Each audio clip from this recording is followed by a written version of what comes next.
Buen día, Nelson. ¿Me escucha? Ya, gracias. Ahí vamos a empezar con la segunda parte del avance de la materia. Como ya hemos hecho tapones, lo que me tocaría hacer hoy día, o por lo menos empezar, es cementación forzada convencional y tapón balanceado presurizado. Voy a ver qué ejercicio tengo, creo que tenía uno de examen y hablamos un poquito de cementación forzada y nos ponemos a resolver ese ejercicio. Con Don Walter me imagino que todavía no han empezado, pues, ¿no? A ver, presentaciones del Inge. No han avanzado nada más con el Inge que tapones, ¿no? No, llegamos justo hoy a ese tema. Sí, sí, pero no quiero atrasarme otra vez y me gustaría, sobre todo en la parte de well control, darme el tiempo que yo necesite para avanzar. No quiero avanzar a lo apurado, así que yo creo que podemos empezar aunque no hayan avanzado todavía con Don Walter. Sí, el tema 5 es cementaciones forzadas. Me imagino que recién lo van a ver. Uh, uh, ya. Sí, igual no es largo, son 15 diapositivas las que tienen con Don Walter. A ver. Ya. Ahí no están viendo mi pantalla, ¿no? Este tema, el que están viendo en pantalla, ese no lo han avanzado entonces todavía con Don Walter, ¿no? No, todavía. En el grupo P ya empezamos a avanzarlo. Una clase que se lleva 9 diapositivas, creo que avanzamos. Sí, sí. Entonces esto ya... A ver, denme un segundo. No son largos. Aquí van a hablar de las cementaciones forzadas, que eso ya lo han visto con Don Arturo, llevan. La única diferencia tal vez es la nomenclatura con la nomenclatura que tienen a veces para algunos trabajos. Por ejemplo, el cementación forzada, sondeo liso, eso es tapón balanceado presurizado. Y no me acuerdo la cementación forzada convencional, creo que le llama cementación forzada con Packer o método con Packer, Don Arturo. Es el nombre que le dan a la operación simplemente. Lo importante es que entiendan que son cementaciones correctivas, o sea, son cementaciones que hacemos diferentes a las cementaciones primarias de una cañería. Y acá, por ejemplo, están viendo mi pantalla, ¿no? Sí, Nelson, Sí. un favor. Quería ingresar de mi otra diapositiva, por favor, que se me está apagando la computadora. Va a disculpar. ¿Ya? ¿Quién habla? Tarki, Tarki Alanes. Ya te acepté ya. Gracias. Ya, chao, chao. Este, ahí están viendo un poquito de los trabajos que se puede realizar con una cementación correctiva o cuáles son sus objetivos. Excluir agua o gas de un pozo no es muy común. Mejorar un trabajo de cementación primaria sí. Cuando hacemos registros y vemos que hay una cementación de cañería primaria que ha salido tal vez con que el cemento no ha llegado donde debería llegar o que hay muchos anillos de cemento o que en una zona importante donde nosotros queremos tener cemento o lechada de cemento no hay nada de cemento, podemos realizar una cementación correctiva para tratar de inyectar algo de lechada de cemento a ese lugar. Recompletar una nueva zona, lo mismo. Si hay alguna zona productora que está sin cemento por algún motivo, podemos realizar una cementación secundaria. Reparar una cañería, esto también es muy común. Muchas veces cuando nosotros vamos a hacer la intervención de un pozo que ya ha sido perforado el año 1900 algo, por el fluido que tiene como fluido de empaque o el fluido que hay en el espacio anular, esas cañerías pueden sufrir un daño de corrosión. Entonces muchas veces no vamos a poder hacer la intervención de ese pozo si no tratamos de corregir esos lugares donde la cañería está dañada. Entonces para eso hacemos cimentaciones correctivas también. Aislar zonas de baja presión. Entonces esto en teoría lo tienen que leer, lo han visto con Arturo López, pero ya ahora lo van a recordar un poquito y van a leer nuevamente o lo van a avanzar con Don Walter. Acá están los métodos y esto de acá, por ejemplo, la prueba de inyectividad, igual estoy segurísimo que ya lo han visto con don Arturo, porque hasta es pregunta de examen que es una prueba de inyectividad, entonces simplemente van a poder repetir de nuevo o leer de nuevo lo que es una prueba de inyectividad, que simplemente es una prueba que yo realizo para saber cuánto admite la formación en función a sus características de porosidad, permeabilidad. Hago una prueba. Lo mejor sería que esa prueba sea realizada con un fluido libre de sólidos, que por lo general eso debería ser una salmuera que tenga algún inhibidor en su composición para evitar que el matrix gaseoso de esa formación se hinche. Muchas veces no se puede realizar con una salmuera y lo voy a realizar con lodo. Estas formulitas de acá son las que vamos a utilizar para tratar de estimar los sacos de cemento que se necesitan para una prueba para una cementación, ya sea que nos toque hacer un tapón balanceado presurizado o que nos toque hacer una cementación forzada convencional. Esta es una de las maneras en la que se puede estimar número de sacos para realizar este tipo de operaciones. Hay muchas operadoras que no utilizan esta fórmula y pueden utilizar otros criterios distintos. Esto lo vamos a ver cuando avance, les voy a dar un ejemplo. Pero con don Walter van a ocupar esto, entonces es sencillo, solamente tienen que acordarse de esta fórmula y de este criterio para estimar la cantidad de sacos de cemento, y estimando los sacos de cemento ya pueden estimar el volumen de lechada que vayan a utilizar, y me imagino que van a mantener este valor. Si con los datos de la prueba de inyectividad y esta fórmula ustedes calculan un volumen de lechada y ese volumen de lechada sale menor a 5, deberían realizar un tapón balanceado presurizado. Ahora, si ese volumen le sale mayor a 5, podrían realizar una cementación forzada convencional. Y esos son los dos tipos de trabajo que van a realizar para hacer una CF. Un tapón balanceado presurizado cuando el volumen estimado con los datos de la prueba de inyectividad salga menor a 5. Y cuando salga mayor a 5 van a realizar una cementación forzada convencional, una CF convencional. Después vamos a hablar sobre todo de la secuencia operativa. Este dato de acá es el que me importa, que se lo sepan. Vamos a armar la secuencia operativa. ¿Y qué más? Creo que nada más. Son 15 diapositivas que me imagino que no sé si don Walter ha cambiado algo, pero lo van a ver con el ingeniero. Entonces hoy día vamos a tratar de hacer un ejercicio. No me acuerdo si tengo una cementación forzada convencional o un tapón balanceado presurizado. Ahora lo busco.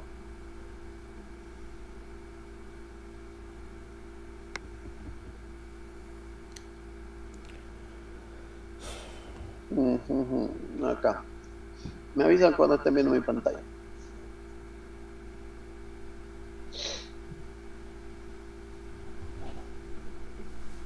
¿Se ve la pantalla? Sí, se ve. Ya, es un ejercicio de examen porque lo he cortado de una foto. El segundo ejercicio dice: después de cementar la cañería de 7, diámetro interno 6.184, boca liner en 3.650, se realizan los registros para evaluar la calidad de la cementación. Se observa una cementación primaria deficiente, por lo que se decide realizar una cementación correctiva. Y nos dan valeos para esa cementación correctiva. Nos dicen que hay valeos de 4.250 a 4.255. Para la operación se dispone de la siguiente información. Nos dan un arreglo que es un drill pipe de 3,1 diámetro interno 2.62, G105, external offset, 15.5 peso nominal, 17.5 peso aproximado, y nos dan un packer de peso de 7 pulgadas de 26-29 libras por pie. Nos dan gradiente de formación 0.655 PSI por pie, y gradiente de fractura 0.85 PSI por pie. Dato de prueba de inyectividad, caudales de, aunque no se ve bien, es 1/4, 1/2, 3/4 y un barril. Las presiones son de 600, 1050, 1550 y 2050 respectivamente, y nos dicen que la última presión con tendencia a continuar subiendo. Densidad de lodo en el pozo, 13 libras por galón. Densidad de la lechada, 15.6, que tiene un rendimiento de 0.228 barriles por saco. Para la operación se bombearán 10 barriles de agua por delante y 5 barriles de agua por detrás. Calcular, a ver, son 4 preguntas. La primera nos dice la máxima presión en superficie antes de comenzar con la inyección de la lechada. La segunda pregunta, la máxima presión en superficie al finalizar la inyección de la lechada, considerando que se logró inyectar 1,8 barriles de lechada. La tercera pregunta nos dice la presión mínima en superficie para reversar la lechada sobrante. Y el inciso D nos dice realizar el procedimiento para probar si la cementación correctiva fue satisfactoria. Entre paréntesis, la prueba semiseca se debe realizar con un diferencial de presión de 1500 psi a favor de la presión de formación. Ya, esto de acá es un... ¿Cómo se llama? Denme un segundo. Ya no acepta a nadie más ya. Es una cementación forzada convencional. Cuando ustedes ya practiquen, ya tienen que empezar a darse cuenta antes de realizar el ejercicio qué tipo de cementación van a realizar. Ahora, una de las maneras en las que se pueden dar cuenta si es un tapón balanceado presurizado o es una cementación forzada convencional es primero ver su herramienta. Cuando les den cola, o sea, cuando haya, por decir, 200 metros de un drill pipe de 2,7 octavos, de 3, 1/2, y luego más drill pipe de 4, 1/2, 5, cuando les den una cola, o sea, una tubería de menor diámetro, una cierta longitud, que mínimo debería ser 150 metros. Cuando les den una cola y encima otra herramienta de trabajo, que sería un drill pipe de mayor diámetro, ese tipo de ejercicio por lo general va a ser un tapón balanceado presurizado.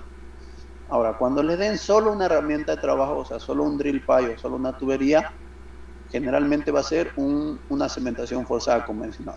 Entonces, primero, viendo el arreglo de trabajo, ya pueden darse cuenta qué tipo de ejercicio van a realizar. Ahora, eso tiene que venir complementado con los volúmenes que se van a bombear. Si ya les dan qué volumen se va a bombear por delante y por detrás, eso es una cementación forzada convencional, porque no vamos a balancear nada.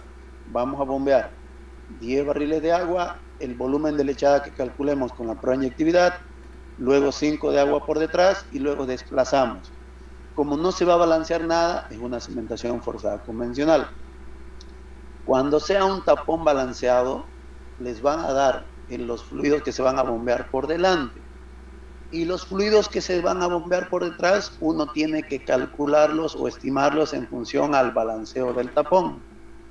Entonces, con esas dos cosas ya pueden darse cuenta de si van a realizar una cementación forzada convencional o un tapón balanceado presurizado. Entonces, acá sin hacer cálculos, yo ya les aseguro que la prueba de inyectividad nos va a dar un volumen de lechada mayor a 5, porque ya nos está dando cuánto de fluido se va a bombear, tanto por delante como por detrás. Y esto de acá el ingeniero generalmente no lo cambia mucho. 10 de agua por delante, 5 por detrás. A rajar puede variar 10 y 10. A veces 10 de agua por delante y también le gusta bombear 10 de agua por detrás. Eso no varía mucho. Ahora, en el tapón balanceado sí, les va a dar volumen por delante, 20, 25, 30 barriles. Y por detrás no les va a dar ningún dato, porque ustedes en el ejercicio, cuando realicen el balanceo del tapón, van a tener que estimar qué volumen van a bombear por detrás para poder balancear su tapón de cemento. Listo. Hablando de eso, ¿qué había en su examen que era tan difícil? Ya lo vi su tapón balanceado y justo creo que alguien, no sé si era adivino, lo vi en el grupo, una persona me preguntó, Nelson, ¿hay que hacer un bache viscoso pesado? Y yo les dije, solamente si el ejercicio se los indica. En el tapón que tenían que balancear el día sábado, ¿el ejercicio indicaba algo de un bache viscoso pesado? Sí, indicaba.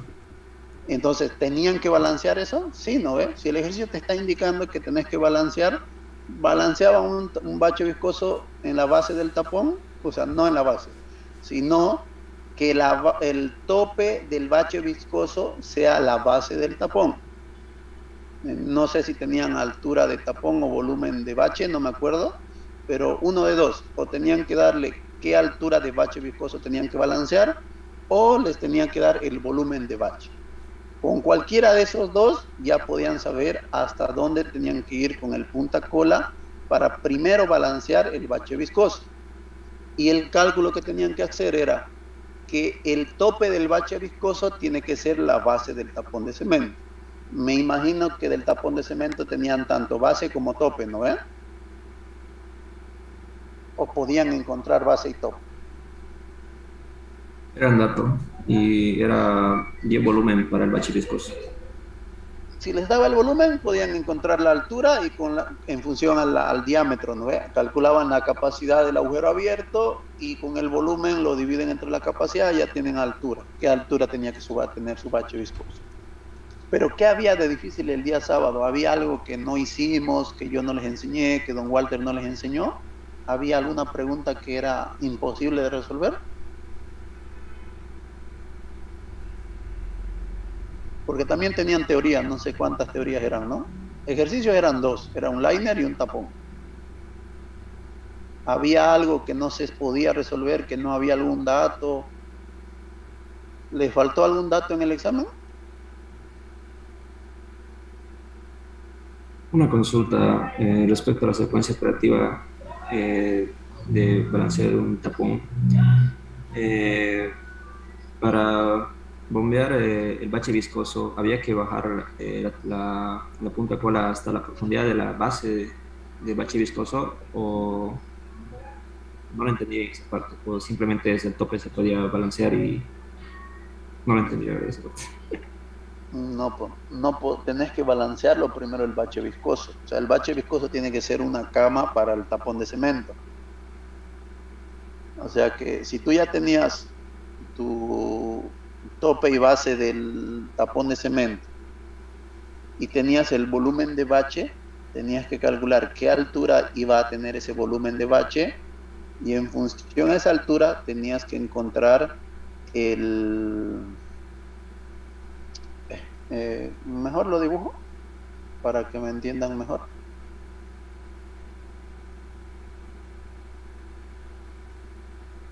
A ver.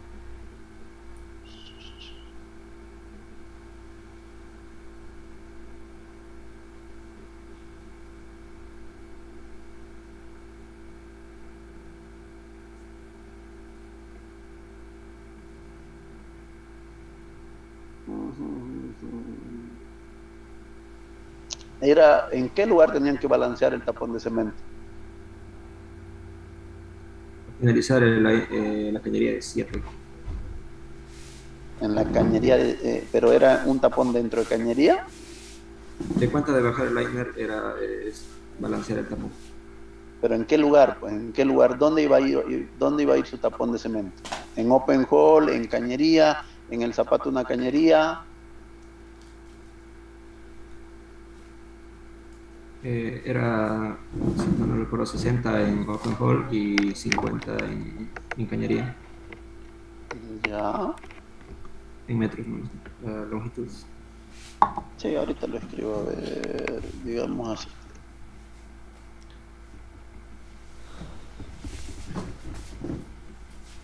Ya, ¿están viendo mi pantalla?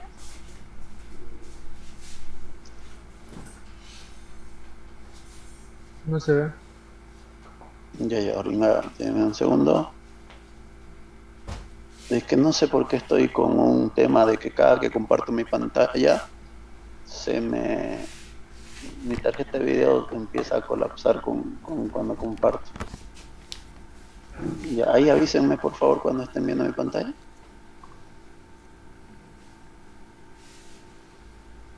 Ya se ve. Ya sé. Ya, profundidad del zapato de la cañería tenían ese dato, ¿sí? Me imagino. ¿En qué profundidad estaba el zapato de la cañería? Porque si les daban que tenían que balancearlo, no sé, 50 metros por debajo y 50 por encima, esto que iba a ser el tapón de cemento, sabían dónde iba a estar su base y su tope, ¿no?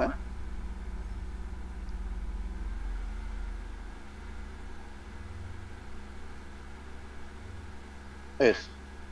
Base y tope del tapón de cemento se podía calcular, o sea, tenían el zapato de la cañería, si tenían 50 metros por debajo y 50 metros por encima, podían encontrar la base y el tope de su tapón de cemento, ¿sí o no?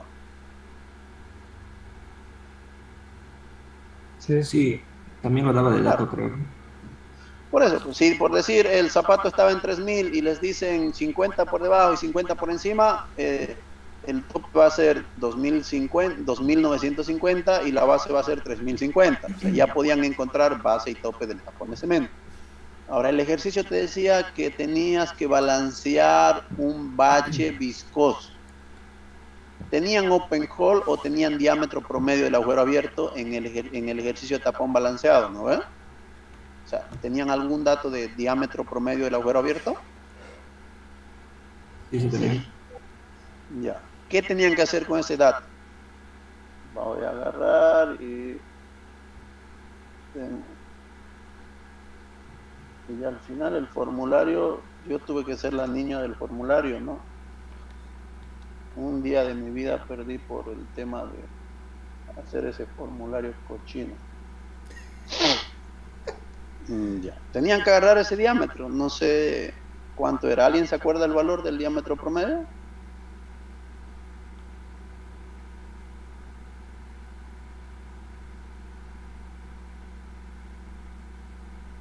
¿Qué diámetro promedio tenían del open hole? 9.5. Ya, pues entonces agarraban y decían 9,5 pulgadas, esto elevado al cuadrado. Sobre profundidades en metros o en pies, ¿en qué estaban trabajando? Metros. 13,5. Con 4 decimales, ¿cuánto sale esta capacidad? Rapidísimo.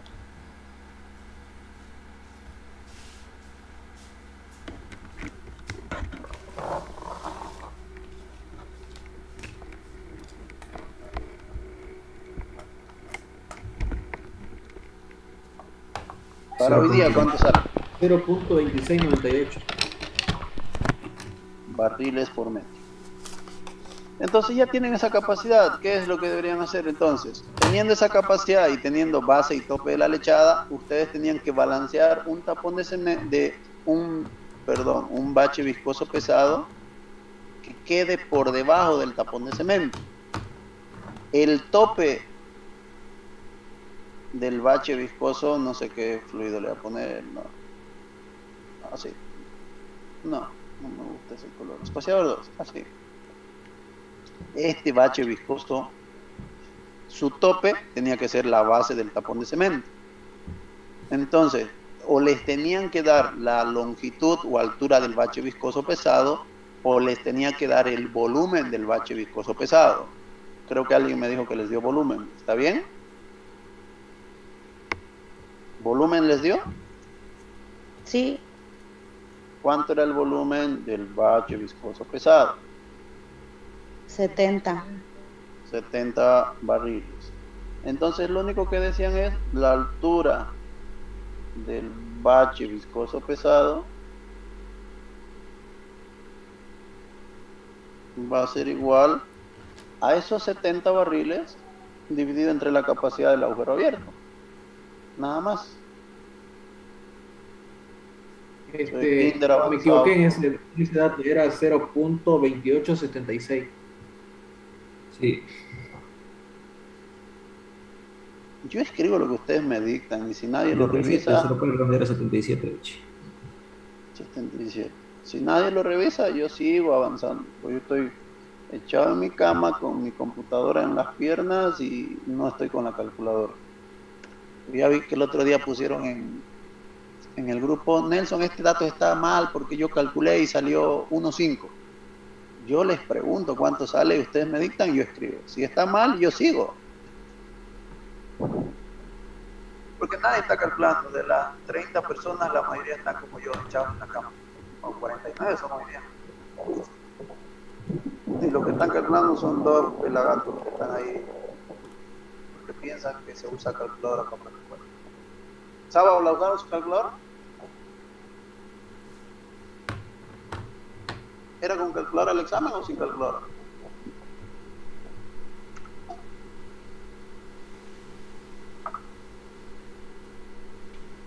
¿Cuánto sale eso, por favor? 243,3.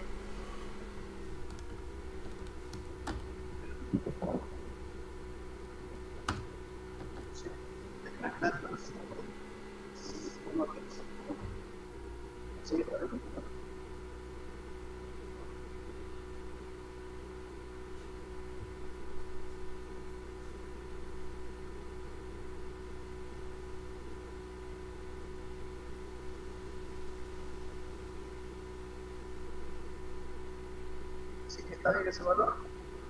Sí, sale eso. Entonces, para ustedes, la base del bache viscoso pesado va a ser igual a qué? Si ya tenían base y tope de la lechada, lo que necesitaban era la base de la lechada, y en función a esa base de la lechada, ustedes tienen que decir lo siguiente: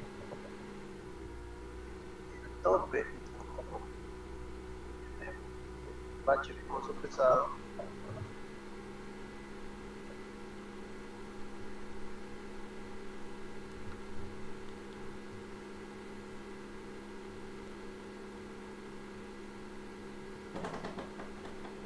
tope de mi bache viscoso pesado va a ser igual a la base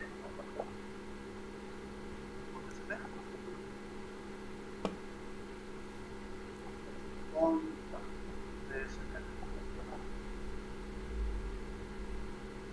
entonces, de su examen ustedes ya podrían encontrar base y tope del tapón de cemento. Si ustedes dicen que el tope de su bache viscoso pesado va a ser la base de su tapón de cemento, la base de su bache viscoso pesado va a ser igual a la base de su tapón de cemento más la altura de su bache viscoso pesado. Ahora, yo me he inventado datos, pues, que el zapato está en 3000 y era 50 hacia arriba, 50 hacia abajo. El tope 2950 y la base 3050. Con ese valor inventado, eso tenía que calcularlo de la siguiente manera: base de su tapón de cemento 3050 más 1443,3 metros. ¿Cuánto sale más o menos?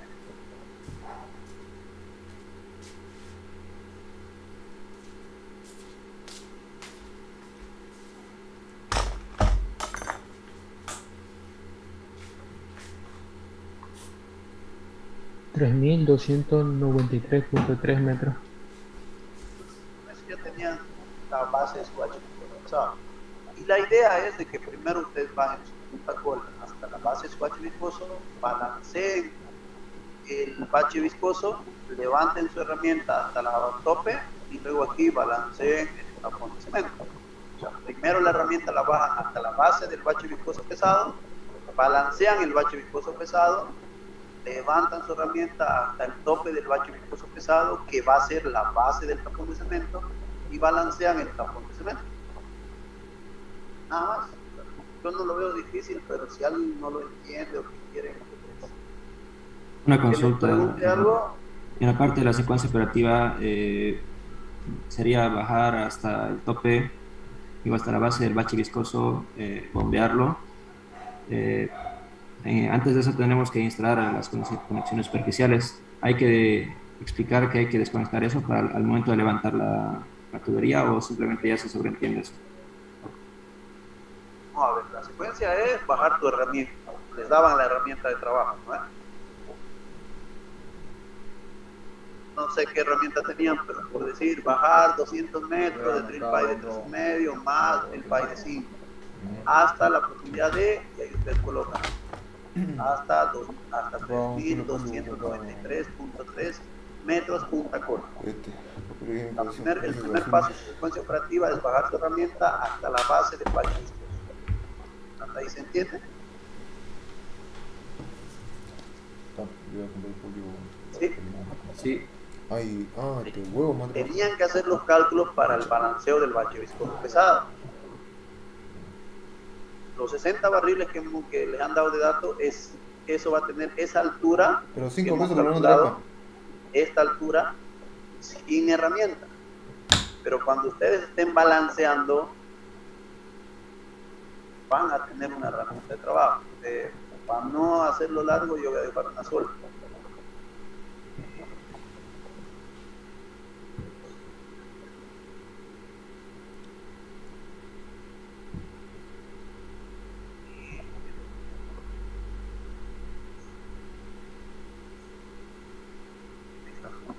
Obviamente todavía no tienen el tapón de cemento, ¿no? Primero tienen que hacer el balanceo del bache viscoso.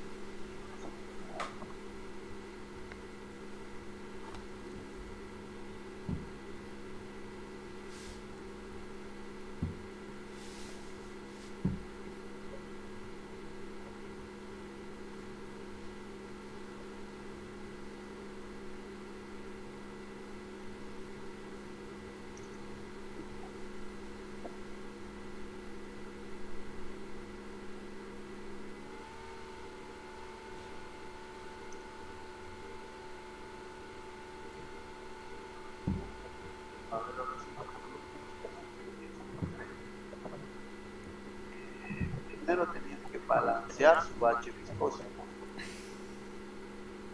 Eso ya hemos balanceado un tapón de cemento, balancear un bache viscoso es lo mismo. Tienen que calcular capacidad open hole, drill pipe o la herramienta que tengan aquí abajo. Open hole, drill pipe y capacidad del drill pipe. Y luego calculabas esos 60 barriles, qué altura tienen con la herramienta dentro. 60 barriles dividido entre la capacidad del open hole drill pipe más la capacidad del drill pipe. Segurísimo que les va a salir más de 243.3.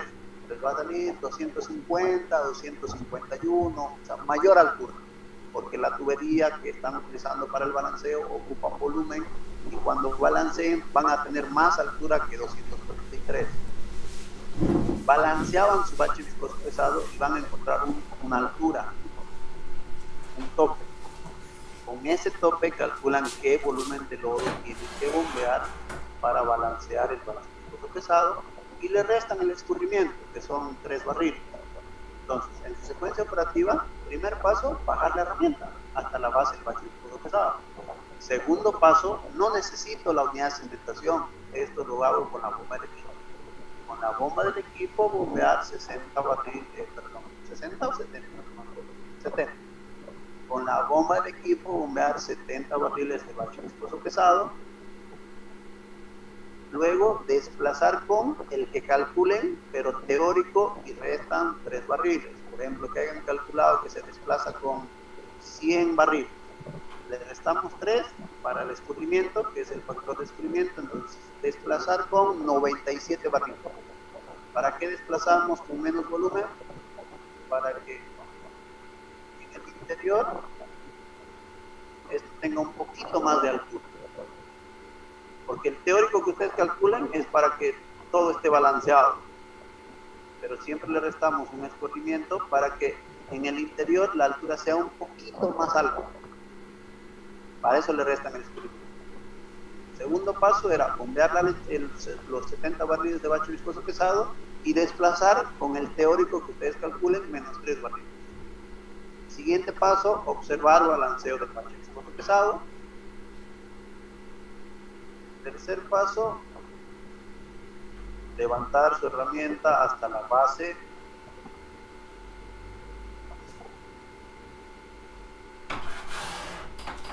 Levantar su herramienta hasta la base del tapón de cemento, que debería ser el tope del bache viscoso pesado. Levantan su herramienta y aquí era como si estarían ya por hacer el tapón de cemento. ¿Qué hacemos después del tapón de cemento cuando ya terminamos de bajar nuestra herramienta? ¿Qué sigue? Solo una consultita. Sí.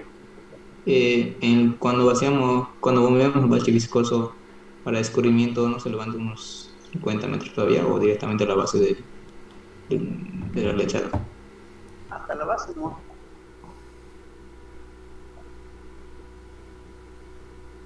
Ok. Los 50 metros que te das para el tapón de cemento es porque, ¿por qué motivo creen que no quiero que mi tubería quede dentro del cemento?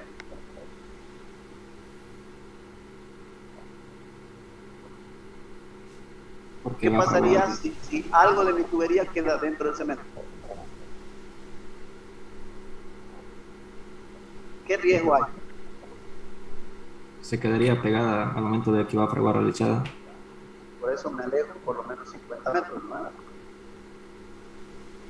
Y con el bache viscoso pesado, ¿qué riesgo hay de que quede con algo de la tubería dentro del bache viscoso?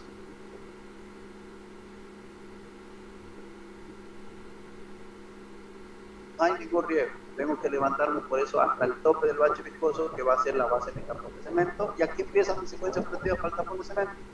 Circular y acondicionar lodo, instalar cabeza de botella de circulación, más condiciones superficiales, probar de reiniciar las condiciones superficiales. Cuando ya lo esté acondicionado y ya esté con condiciones superficiales armadas, ya inician la operación de cementación.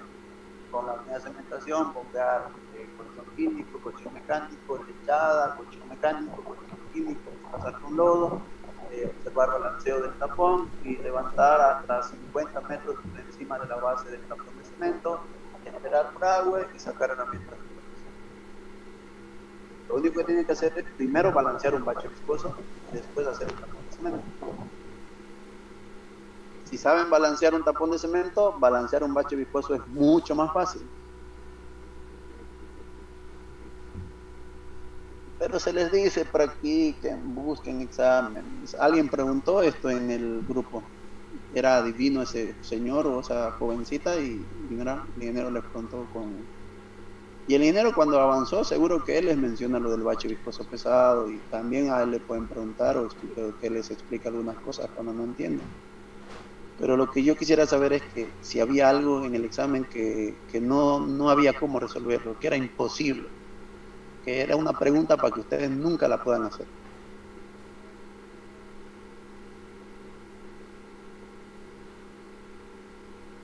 Yo no lo veo difícil. Ya el primero lo han perdido. ¿Cómo quieren que les vaya en el segundo parcial y en el examen final?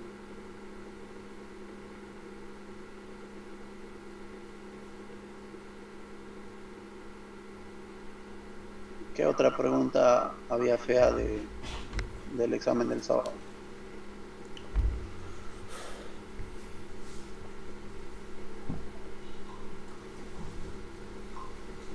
¿Alguna otra pregunta más? Buenos días, Nelson. Sí. Una consultita, que había una pregunta que te daba las profundidades de cañería de 9,5 octavos y 13,3 octavos, si no me equivoco. Y decía las condiciones que debe tener la sección B o el colgador de la sección B. Ahí nos daba una presión de formación, nos dijo el ingeniero, de 10.000 PSI, si no me equivoco. Eso es lo que le faltaba de datos, eso es lo que dijo el ingeniero.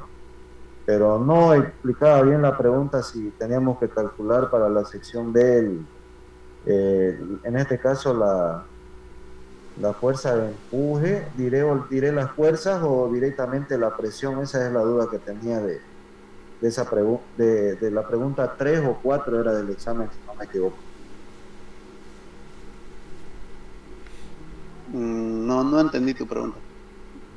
Ajá, o sea, daba dos cañerías de 9,5 octavos y 3 octavos, daba las profundidades, daba la presión de formación que era 10.000 PSI, si no me equivoco, y decía la pregunta, vea las condiciones que debe tener la sección B de la cañería, si no me equivoco es la de 13,3 octavos. O sea, ¿qué condición debe tener esa sección, decía? ¿O qué características debe tener? Nos daba solamente profundidades y no nos daba los ID ni nada, solamente decía la de 13,3 octavos y la de 9,5 octavos. Ya. Yo soy muy burlesco, no lo tomen personal. Con cualquiera de ustedes voy a ser burlesco. Pero ¿para qué necesitaban diámetros?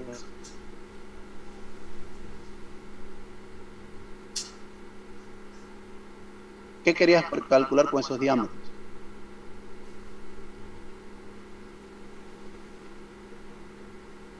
En este caso, si es como la cañería guía, no sé, digamos, calculamos las fuerzas, ¿no? Pero No. en este caso era presiones, si no me equivoco. Calcular las presiones y ver qué presión había. ¿Saben calcular qué presión de trabajo tiene que tener un colgador?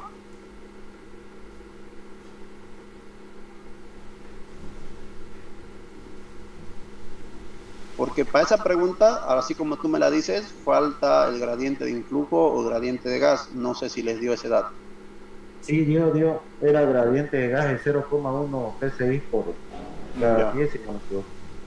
Yo les pregunto, ¿saben calcular la presión de trabajo que tiene que tener un colgador?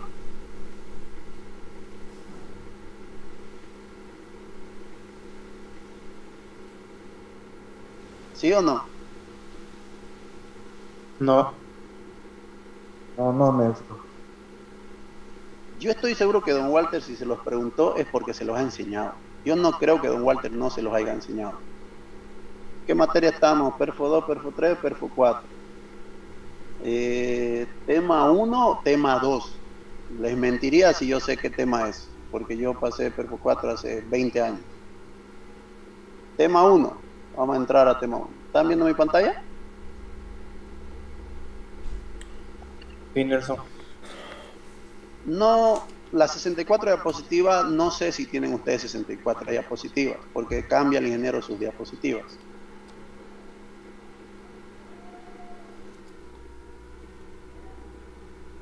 Si se los preguntó, se los ha debido enseñar en clase.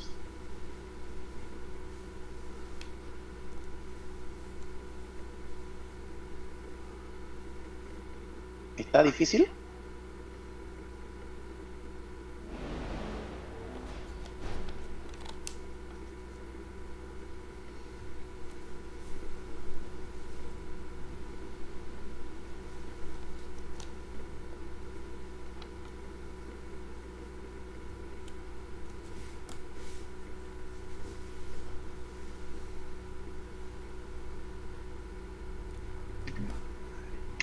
¿Qué les preguntó? El requerimiento del cabezal de pozo, ¿no?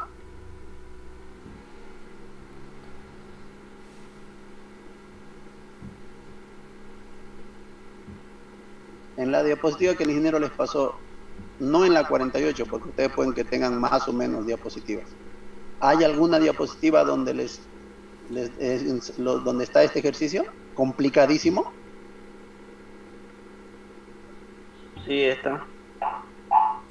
¿El ingeniero les pasa estas diapositivas? Sí, está.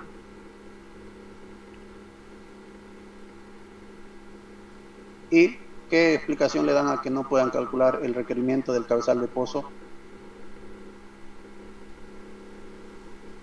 ¿Leen las diapositivas del ingeniero o las tienen ahí descargadas en su celular porque se ve bonito? ¿Les enseñó esto en clase el ingeniero?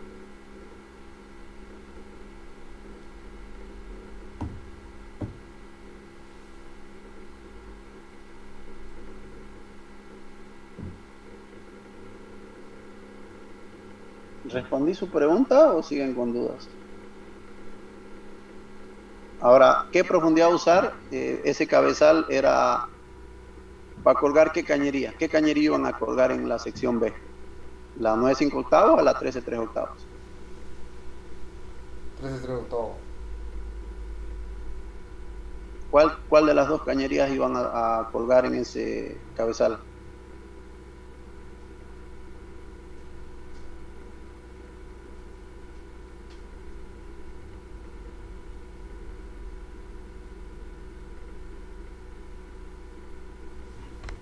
No quiero saber qué van a hacer con 207 diapositivas de Welcome. La de 9,5 octavos, no me equivoco. 9,5 octavos en la sección B.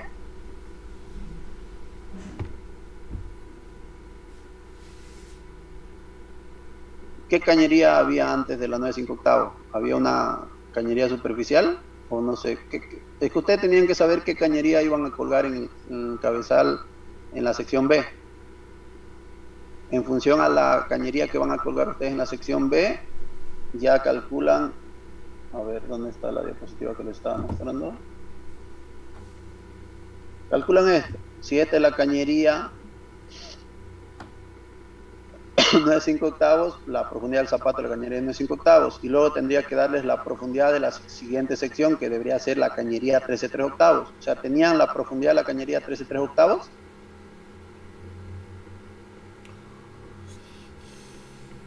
¿Sí? Sí, daba.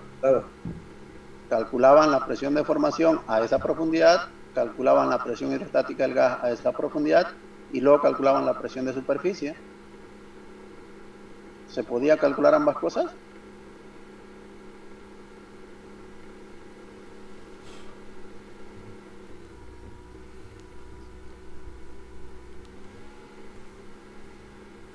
Lo que quiero buscar uno para explicarles una cosita, porque tal vez no. Ya lo encontré. Calculaban ustedes una presión, y por decir en el ejemplo que les da en la diapositiva el ingeniero, sale 7.400. ¿Por qué eligen un stack de 10.000? Si la presión sale 7.400.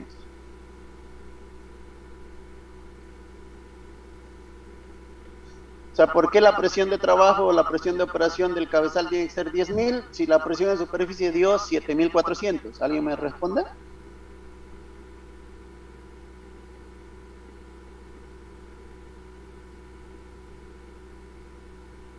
¿Hay cabezales de 7.500, por ejemplo?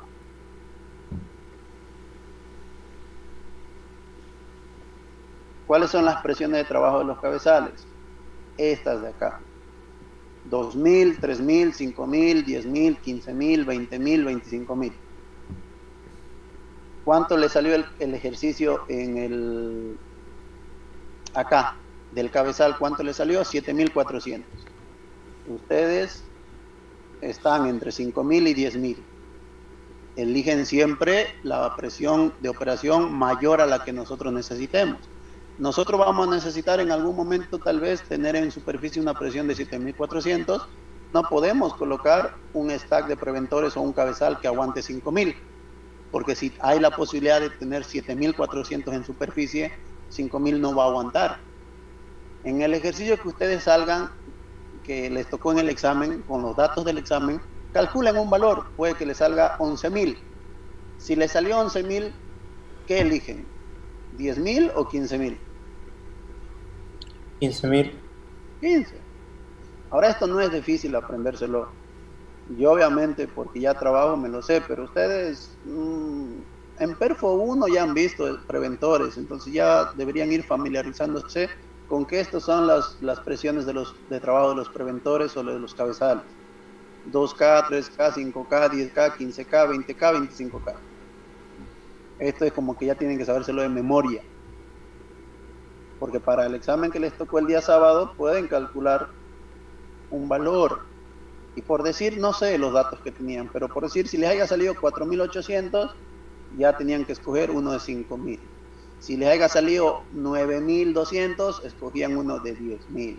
Si les salía 11.000, 12.000 o 13.000 o 14.000, escogían uno de 15K. Si les salía 16.000, tenían que escoger 20K. Y si les salía 21, 22, 23, escogían 25K. Si les salía más de 25K, estarían perforando el pozo más profundo de Bolivia. Y no creo que les haya dado una profundidad de 30.000 pies. ¿Cuánto era la profundidad más o menos? ¿Alguien se acuerda?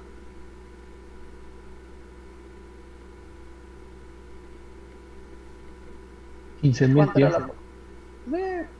Les tenía que salir acá entre estos 2, 3, 10, 15 o 20.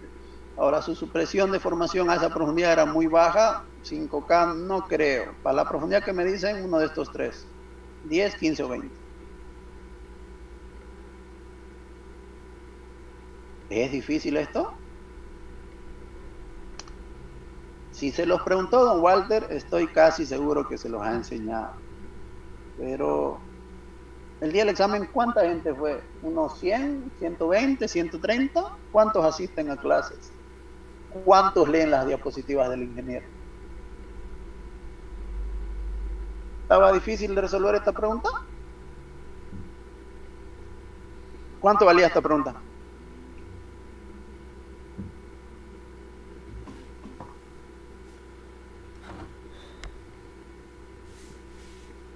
¿Cuánto valía esta pregunta?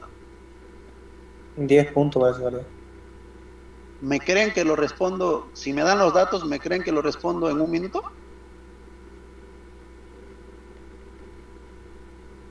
Sí. ¿Cuántos cálculos tienen que hacer? 1, 2, 3. 1 minuto. Solo eran 2 cálculos. La presión del gas. O sea, este ya les daba de dato. Sí. Era 10.000. 10 puntos en 1 minuto. Por asistir a clases, por acordarse o por leer las diapositivas del ingeniero. Bueno, honestamente también tenían que saber esto. Y como conozco la calidad de alumnos que tengo, creo que muy pocos se saben esto. Pero bueno, eso ya yo no puedo hacer nada. Y don Walter, esto no debería enseñarles. ¿En dónde ven por primera vez lo que es un stack de preventores? ¿Perfo 1 tal vez?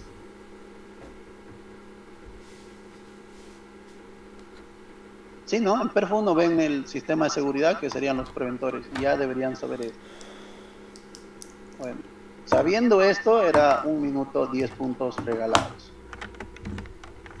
Y esto está en el tema 1, jóvenes.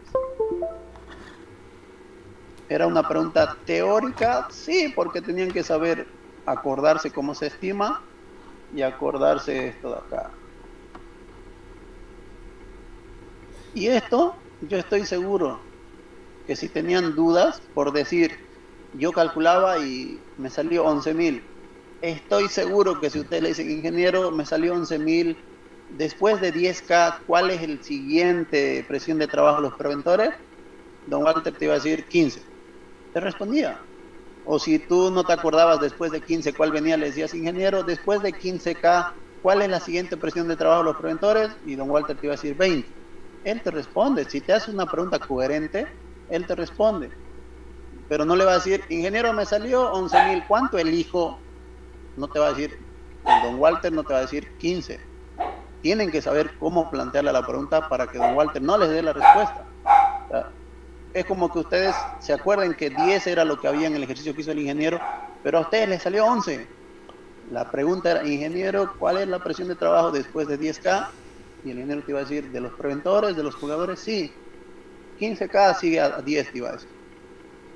No, Walter te responde. Si tú le haces una pregunta coherente, él te responde.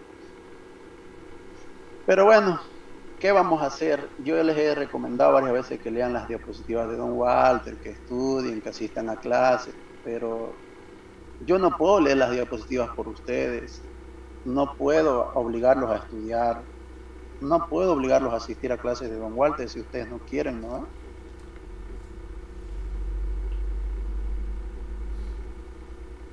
¿Creen que está bien lo que les digo o lo que les preguntó don Walter, o ustedes lo creen muy injusto, muy difícil, muy imposible?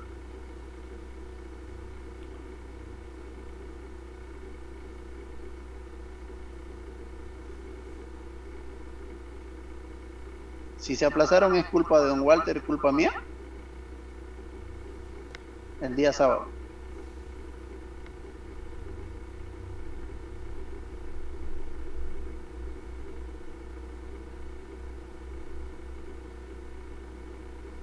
¿Qué dice Valiente? ¿Acaso no son viernes o sábado? ¿Alguna otra pregunta más de ese examen o lo demás ya estaba más claro?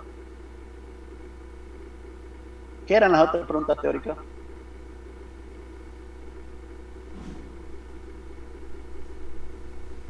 ¿Alguien se acuerda? ¿Cómo mejorar la contaminación de un tapón? ¿Esto les enseñó don Walter o estaba en las diapositivas que don Walter les pasó? Sí. ¿Era imposible responder?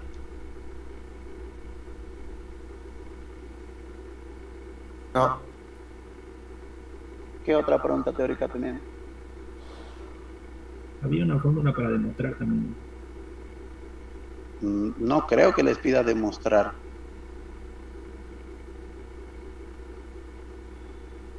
¿Demostrar? ¿Tenían que demostrar una fórmula? Deducir.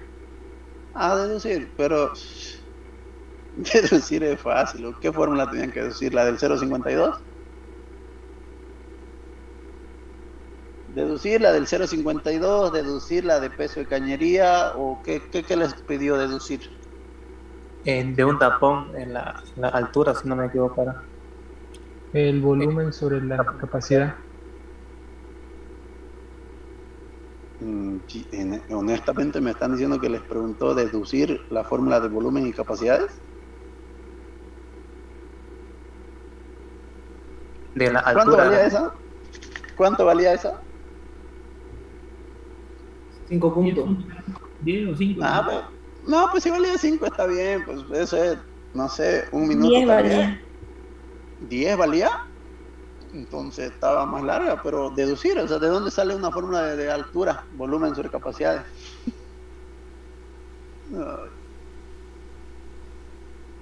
No lo veo difícil. Si es volumen y capacidad es más fácil. Pensé que era 0,52, es un poquito más difícil. Hay que crear un cubo de 1 pulgada de un pie por un pie, colocar un fluido que pese 1 libra por galón. La del 0,52 es más difícil. ¿Dónde está? La del 0,52 la tienen en Well Control, ¿no? Aquí la tienen, la del 0,52, creo. Pero esto puede, esta de acá, léanla. Esta deducción de fórmula, cuando les dice deducir la fórmula o de dónde sale el 0,52, lo pregunta harto, hasta en los exámenes finales. Y aquí la tienen, mira, la del 0,52. Esto es lo que más o menos tienen que aprender. Un pie cúbico tiene 7,48 galones, un fluido de densidad 1 tiene bla bla. También pregunta harto la deducción de fórmula del peso de cañería, que es igual, no me acuerdo en qué diapositiva está, pero igual pregunta eso. Y si les preguntó la de volúmenes, era calcular volúmenes, calcular las capacidades de las herramientas y demostrar que el volumen con herramienta o sin herramienta va a depender de la capacidad del agujero abierto o va a depender de la herramienta de trabajo. Pero eran 1 minuto o 2, creo. La teoría estaba regalada entonces, para mí. No era nada rebuscado, no era nada difícil, era que piensen y resuelvan. Y que hayan estudiado, obviamente, porque si nunca has leído la diapositiva del ingeniero, esto no iba a responder nunca. Ya. ¿Alguna pregunta más, jóvenes, del sábado, para ya no hablar más del sábado y continuar con cementación forzada convencional? Una consultita, Nelson, disculpa. Perdón, no te escuché bien. Una consultita del examen. Dale. En la primera pregunta era un liner, digamos. Y decía, digamos, de que había que calcular obviamente los tiempos de operación, ya no había ningún problema con eso, pero decía de que al principio se iba a desplazar hasta el zapato, la lechada se iba a desplazar con 7 barriles por minuto, y de ahí que se iba a volver al caudal óptimo calculado. ¿En qué me influye eso en el tiempo de operación? En calcular tu tiempo de desplazamiento. Sí, ahí me influía esos 7 barriles por minuto. Sí, pues, porque ¿cómo calculas qué tiempo tardas en desplazar? Calculo el tiempo primero para la echada de relleno, después la principal, largo el dardo, todo estaba bien ahí. Calculo el desplazamiento, calculo el volumen de paciente con el ID, bueno, van a ser 2, ¿no es cierto? El del drip pipe y el de adentro del liner. Voy a sumar esos dos, voy a tener un desplazamiento. Ya, pero de ese desplazamiento, un volumen lo desplazas a 7 y el otro al caudal óptimo calculado. Solamente ahí variaba. Ya, o sea que un cierto volumen a 7 barriles y el otro, digamos, ya al caudal óptimo calculado, porque eso es lo que ahí me influía entonces, ¿no? Claro, o sea, tú tienes que saber cuánto vas a tardar en desplazar, y para saber cuánto vas a tardar en desplazar, tienes que saber si estás con la alternativa 1, que es desplazar todo al caudal óptimo calculado, pero con lo que tú me dices no era alternativa 1, era alternativa 2. primero desplazar a 7 y luego desplazar al óptimo calculado. Entonces te va a influir en tiempo de operación porque vas a calcular tus desplazamientos en función a esa instrucción. Ya. Entonces, tenía que ver... Nelson, una consulta sobre esa pregunta. Igual, si te da las dos lechadas, siempre, ¿en cuál va a ser en función de cuál se va a sacar el caudal óptimo? Si es que te da un ejercicio así, igual de dos lechadas en el liner, en la lechada de relleno y la principal, ¿en función a cuál siempre se calcula el caudal óptimo de flujo? En función de en qué tipo de flujo vas a cementar. Si es turbulento, sí o sí es la lechada principal, me imagino, ¿no? No. Si es flujo turbulento, tienes que calcular tus caudales óptimos para turbulento. Sí. Y luego ver los valores que obtienes. Nelson, disculpa, por referente a esa pregunta, si era tapón que se iba a mover la leche para elegir no, pero déjame contestarle al compañero, pero yo les puedo decir en función de qué, pero me gustaría que ustedes lo entiendan. ¿Quién era el que estaba hablando? Soy yo, Nelson, soy Omar. Ya, Omar, turbulento. Tenés lechada principal.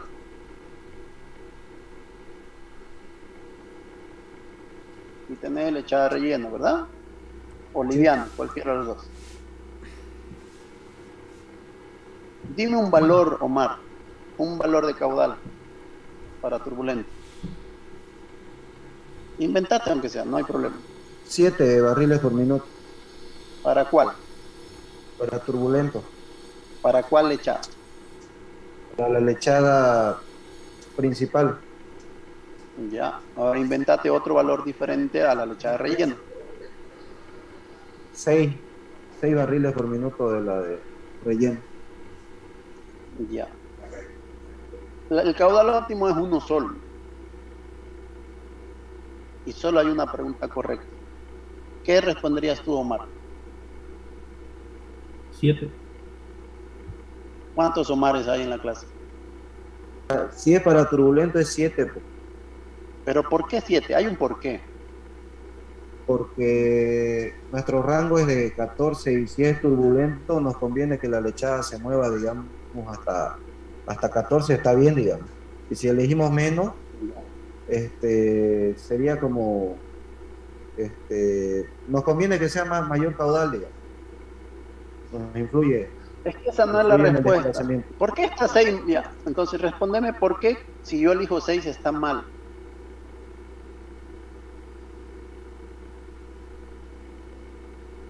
¿Entiendes eso? Se tuviesen los dos caudales porque se mueve, digamos, a flujo turbulento y sería mejor para el desplazamiento que sea un mayor caudal. Eso es lo que yo diría, ¿no? Si elijo entre 6 o 7, diría 7. Ya. Odón, ¿estás presente, no? Sí. ¿Por qué 6 está mal, Odón? Bueno, porque en la lechada principal 7 es lo mínimo que debe ir para que se mueva a flujo turbulento. Y si elijo 6, la lechada principal iría a flujo laminar. Esa es la respuesta correcta, Omar. Si tú eliges 6, la de relleno se va a mover en turbulento, pero la principal no, porque la principal necesita mínimo 7 para moverse en turbulencia. Entonces yo elijo 7, no es porque sea el mayor, es porque yo tengo que entender que el valor que he calculado es el valor mínimo que yo necesito para que esa lechada se mueva en turbulencia. Para la principal necesito mínimo 7 y para la de relleno mínimo necesito 6. Si yo desplazo con 7, la principal se va a mover en turbulencia y la de relleno también, porque esta a partir de 6 ya es turbulento. 7, si lo quieren así, con 7 va a ser más turbulento. ¿Entendiste, Omar? Sí, esta vez ya. Ya, pero ahora no pensés que siempre es el mayor, porque no es la respuesta siempre el mayor. Ahora yo te voy a poner un ejemplo. ¿Qué pasaría si el flujo óptimo fuera tapón? Yo me voy a inventar valores. Para tapón, la principal me dice que el caudal crítico es 2,5 y para relleno me dice que es 1,5. ¿Cuánto elegirías, Omar? Estamos hablando que nos salió el caudal óptimo en tapón.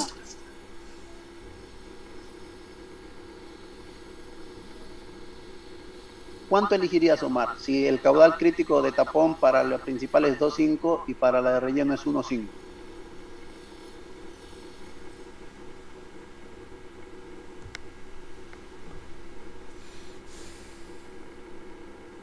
Elegí uno, Omar. Vamos a ver.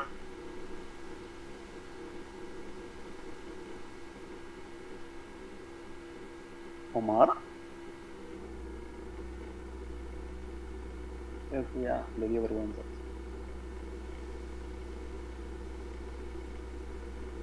Ya, para no perder mucho nuestro tiempo, le explico a Omar porque no quiere responder. La respuesta correcta es 1,5. Porque con 1,5 ambos se mueven en flujo tapón. Si yo elegiría 2,5, que es el mayor, la principal se va a mover en tapón, pero la de relleno ya no va a ser tapón, va a ser laminar. ¿Por qué razón? Porque el caudal crítico de tapón es un máximo.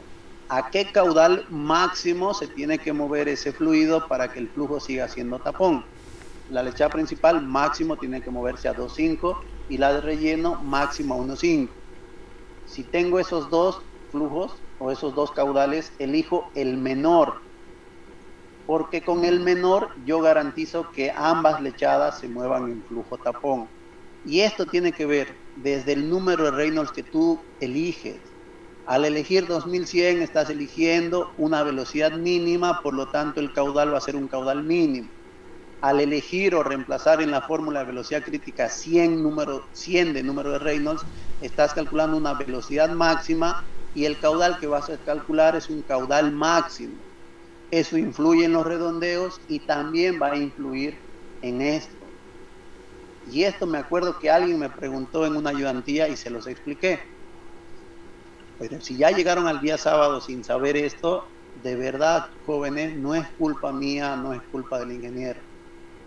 La respuesta correcta es, en turbulento se elige el mayor cuando hay dos lechadas, porque el mayor te va a garantizar que ambas lechadas se muevan en turbulencia. Si vamos a desplazar en flujo tapón, se elige el menor. ¿Por qué razón? Porque el caudal menor nos va a garantizar que ambas lechadas se muevan en flujo tapón. ¿Se entiende? Sí, Nelson. Gracias. Pero ¿se acuerdan que esto lo expliqué en ayudantía? ¿O alguien me lo preguntó antes del examen? Sí. ¿Qué más puedo hacer por ustedes? Yo no sé qué más puedo hacer. Estudiar por ustedes no puedo. Créanme que no puedo. ¿Alguna pregunta más, jóvenes? Es mejor que pregunten y no se queden con la duda a que yo los trate o los burree. Pero no es personal, así soy con todos. Pero es que son flojos, esa es la verdad. No saber no está mal. Pueden no saber. Lo que está mal es que ustedes no hagan nada para cambiar eso. Y créanme que Perfo 4 tienen que estudiar bastante. Estudiando una semana antes del examen puede darles resultados, pero yo les pediría que estudien todo el semestre, porque es bastante lo que tienen que estudiar. Una consulta, Nelson, disculpa. Dime. Volviendo a ese mismo punto de tapón, digamos que el flujo, las dos lechadas se muevan en flujo tapón, digamos. Ya. Que se muevan en tapón. Ya elegir la menor, el menor caudal, porque garantiza que ambas lechadas se van a mover en ese flujo. Entonces, ¿sí? Está bien. Entonces, voy a calcular, obviamente, voy a calcular las velocidades. Empiezo a calcular las velocidades. Cuando, para utilizar ahí en las capacidades, el diámetro que voy a utilizar, ¿cuál utilizaría? O el mismo que calculé el caudal de diámetro menor menos el de liner. Si querés calcular o recalcular una velocidad en el espacio anular. Sí, en el espacio anular en este caso, porque dijo el ingeniero que el open no lo consideremos ya como overlap. Le pregunté y dijo, sí, está bien, no hay ningún problema, es un cálculo a hacer porque el de la interior es insignificante la pérdida de fricción, por fricción. Entonces, como era tapón, era además hacerle ese cálculo, por eso se le preguntó, digamos, si si iba a ser un solo cálculo, considerar el overlap igual que el open hole, entonces sí, o sea que había que hacer un solo cálculo nomás ahí, en el anular. No, la caída de presión de la lechada no tenía que calcularse en el anular. Lo que pasa que había en el interior también, pero como hacer un flujo tapón, la altura iba a ser un valor insignificante, digamos, porque no sé cuántos metros, no me acuerdo muy bien, pero no. Pero las lechadas las lechadas no llegaban al anular para calcular caída de presión. Eran dos lechadas, una principal y una de relleno. No llegaban al espacio anular para calcular caídas de presión. La pregunta 1, ¿qué te pedía? La pregunta 1 de Lightning. De Lightning, los tiempos de operación. Para ambas ahí lechadas. Está perfecto. Ambas lechadas. Calculaban volúmenes, saco de cemento, capacidad de la unidad de cementación, largar dardo y desplazar. No hay problema. Y la pregunta 2, ¿qué decía? La pérdida de carga por fricción para la lechada de relleno. ¿Al final de la cementación?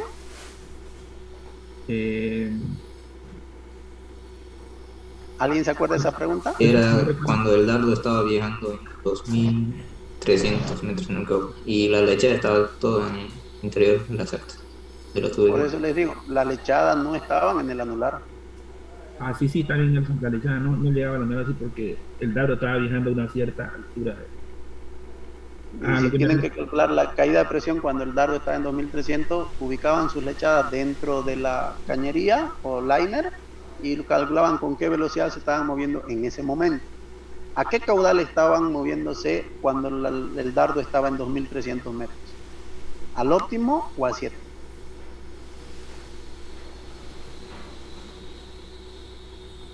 A 7 yo creo en el mundo. A 7.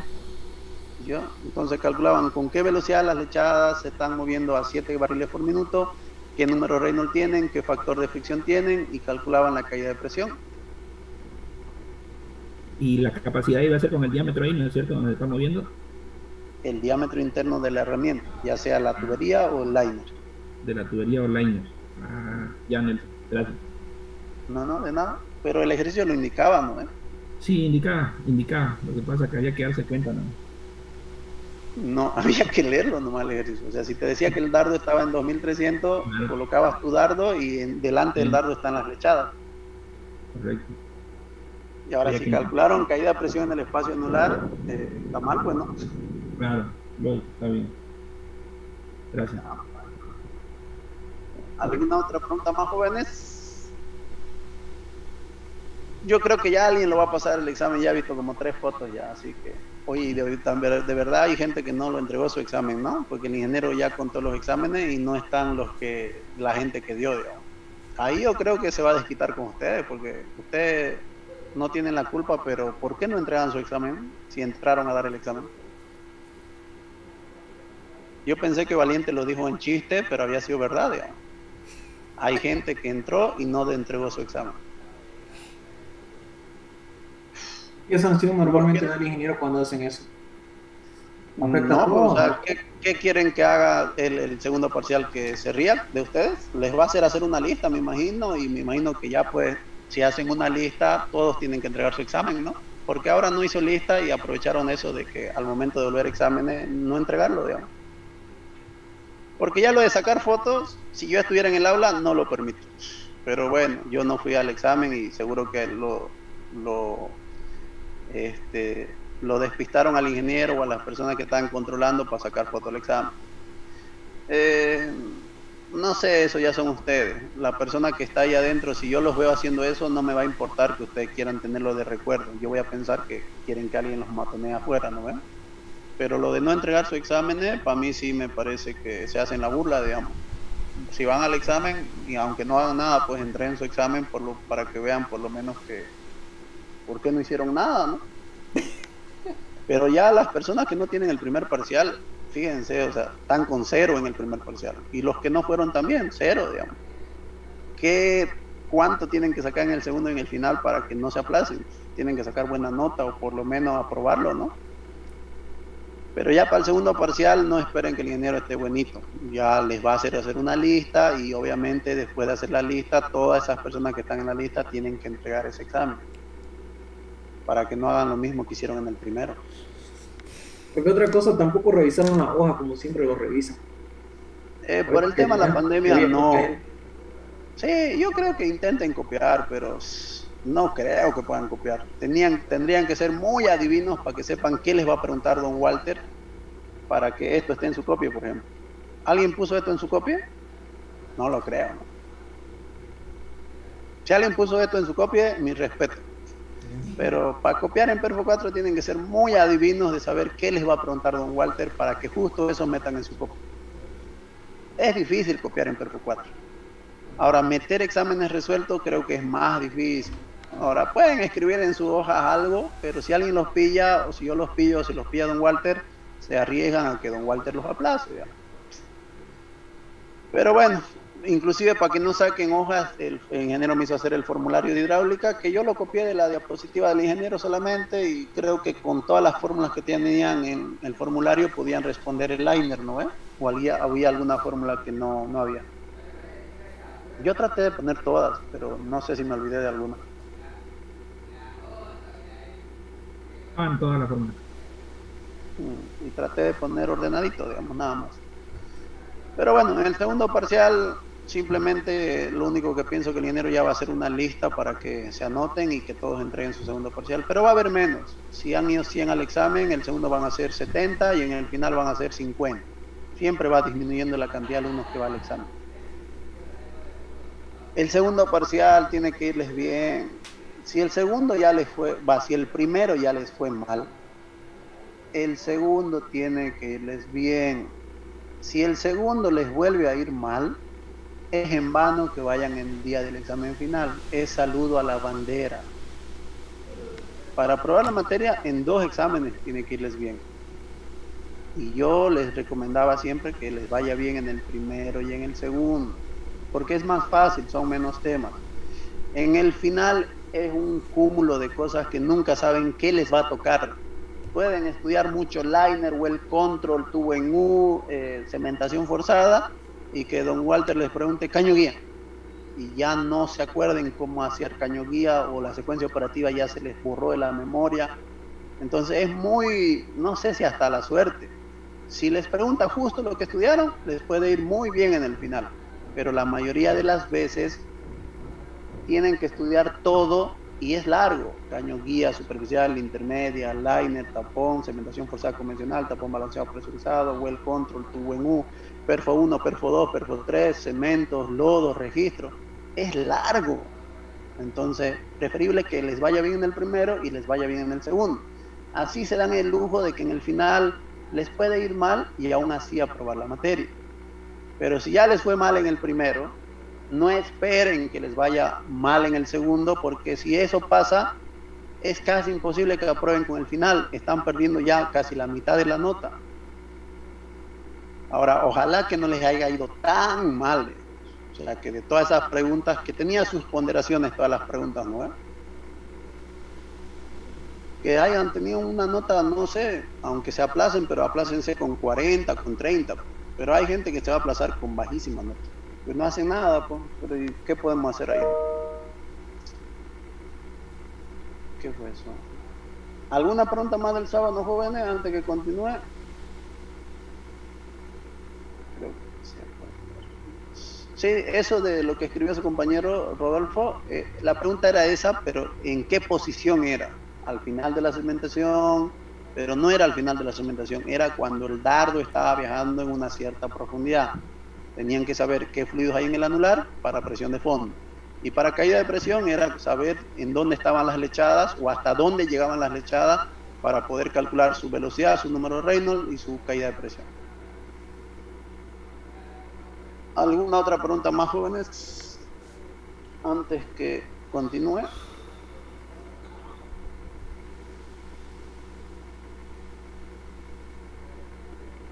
Ya, ¿podemos avanzar o empezar a hacer el ejercicio de cementación forzada? ¿Se puede?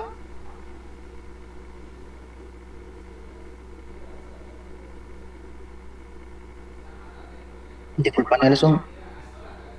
Sí. ¿Será que me podría, por favor, volver a receptar? Y que voy a volver a reconectarme, por favor. ¿Ya? ¿Cuál es tu nombre? Herrera Montero. Ya te admití.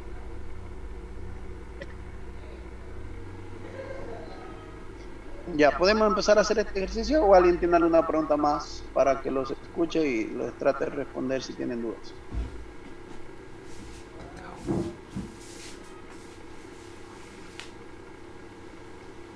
Ya, una cosita para resolver este ejercicio, acá tenían MDs, entonces este ejercicio era una direccional. No me acuerdo el enunciado de la direccional, pero aquí ya la teníamos resuelta, ya la habíamos resuelto.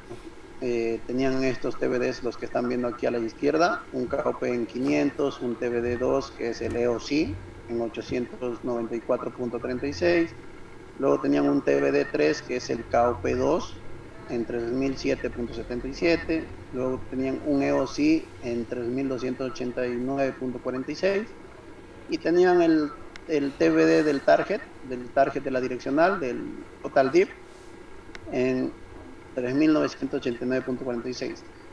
Si alguien la encuentra la direccional de esto, simplemente vean que son estos datos. Y este era un pozo J modificado que terminaba en sección colgada. Es fácil darse cuando termina en sección colgada, o sea, es fácil darse cuenta cuando termina en sección colgada, porque el desplazamiento 4 va a ser igual al desplazamiento 5. Si ustedes calculan y el desplazamiento 4 le sale igual al desplazamiento 5, quiere decir que el pozo terminaba en sección colgada. No lo voy a resolver la direccional, pero ya teníamos los datos de MDs. En 500, obviamente, el MD es 500. En el KOP2, el MD era 920. En el EOC, perdón, en el EOC 920. En el KOP2, el MD era 3500. En el EOC2, el MD era 3800. Y en la sección colgada, cuando terminaba el total DIP, era 4500. O sea, aquí ya está resuelto ese examen. La parte direccional, que no quiero hacer esto porque me va a llevar, no sé, 10, 15 minutos. Lo que me importa es que empecemos a calcular las presiones. Con los datos del ejercicio, lo primero es calcular, no es necesario que dibujen lo de la herramienta porque en teoría no saben todavía si les va a tocar cementación forzada o tapón balanceado presurizado. Como yo ya sabía que me iba a tocar cementación forzada convencional, ya dibujé en esto, ya había dibujado la herramienta, pero eso en su examen no es necesario hacerlo, porque para calcular presión máxima de trabajo lo único que tenemos que ver es los tramos baleados. Y nos daban un tramo baleado en 4250 y el otro tramo, o sea, el tramo baleado era de 4250 a 4255, esos son los baleos. En el enunciado aquí dicen baleos en 4250, 4255. Entonces, esos son profundidades medidas, aquí lo especifica, MD, profundidades medidas. Si yo quiero calcular presiones, necesito saber qué TBDs le corresponde a esas profundidades medidas y por eso era importante la direccional. Con la direccional convierten esas profundidades medidas a TBDs. Entonces, por ejemplo, para 4250 metros le corresponde un TBD, una profundidad vertical verdadera, de 3739.46. Y para 4255 le corresponde un TBD de 3744.46. Eso es usando la direccional. Teniendo los TBDs, y creo que cae en la sección colgada, entonces esto es fácil de calcular. Una resta, una multiplicación y una suma. Luego, teniendo esos TBDs, hay que calcular la presión máxima. Ahora ahí don Walter siempre les hace calcular al valeo superior. Si ustedes alguna vez repasan alguna bibliografía de otros autores, no siempre ocupan el valeo superior. Algunos autores ocupan el valeo inferior y muchos autores hacen un promedio. Valeo superior, valeo inferior dividido entre 2. No hay mucha diferencia, a no ser que el tramo baleado sea muy grande. Pero por lo general el tramo baleado máximo va a ser 10, 15 metros. No hay muchas operaciones que requieran balear más de esa cantidad de metros. Lo normal es 2, 3, 4, 5 metros, lo que más o menos se debería balear para realizar una cementación correctiva o una cementación forzada. Entonces, por 5 metros de diferencia, las presiones no varían mucho. pero como don Walter tiene el criterio de que los cálculos se hagan en el valeo superior, para que a ustedes no les varíen los valores de presiones con los valores de presiones que va a tener don Walter, tomen el mismo criterio.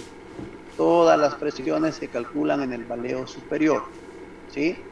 Les repito, si ustedes alguna vez ven algún libro de cementación o revisan alguna bibliografía, eso puede variar. Algún autor va a querer usar el valeo inferior y muchos autores van a querer usar un promedio.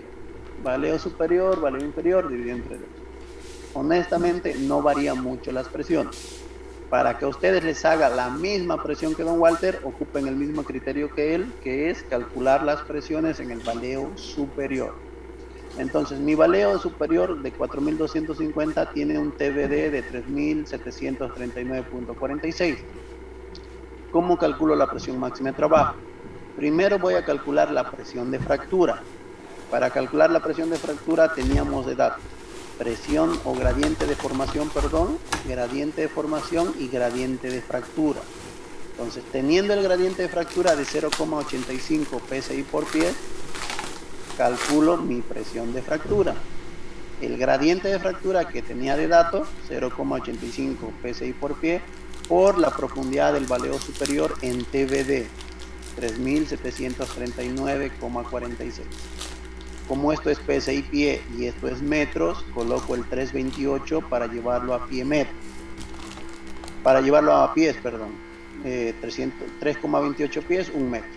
Multiplicando esto nos salía que la presión de fractura era de 10.426 psi. Teniendo la presión de fractura, luego calculo qué presión hidrostática voy a tener en el pozo.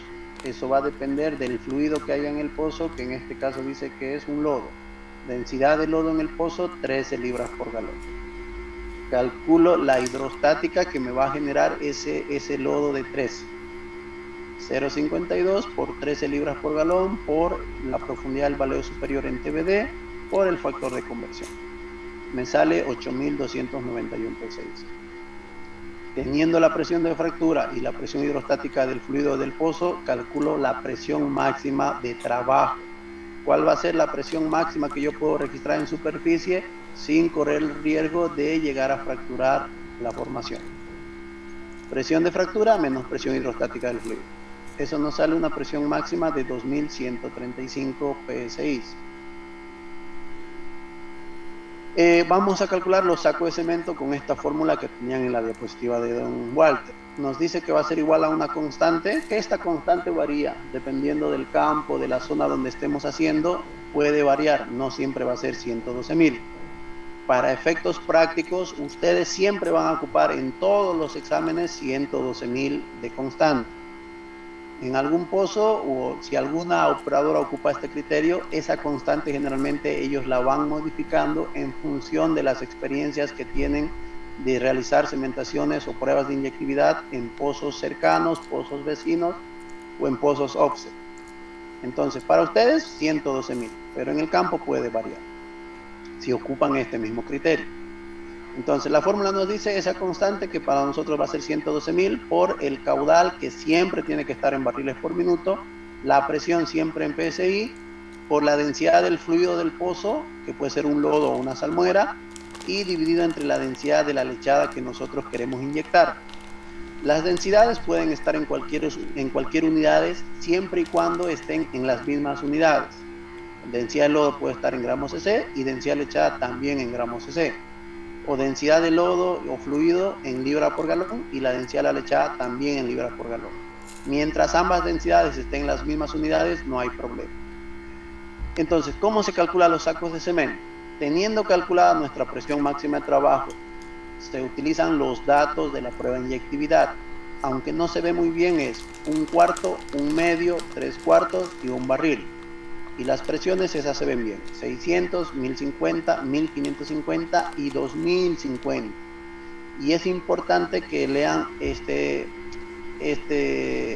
instructiva, que nos dice que la última presión con tendencia a continuar subiendo, esta presión de 2050.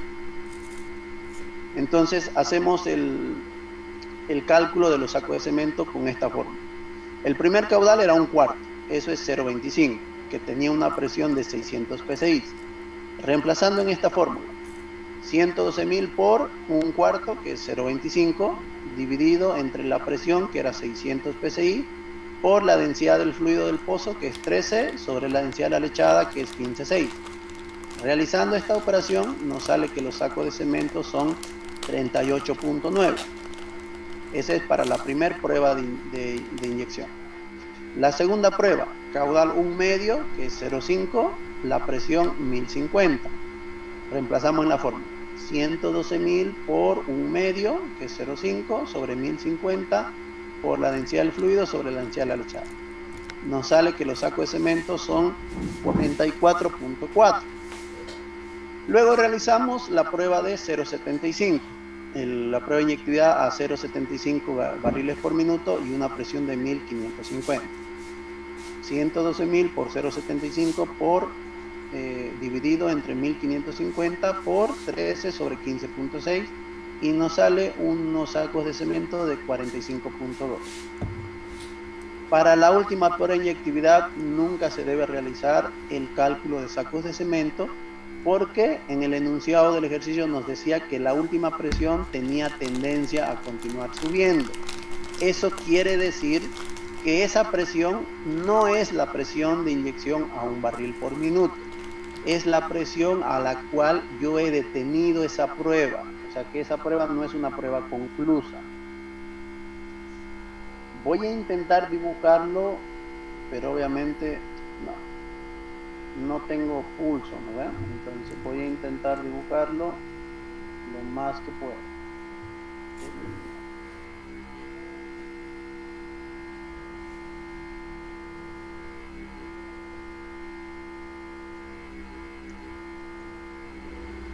Ya, ahora vamos a tratar de dibujar. Primero, acá tenemos presión.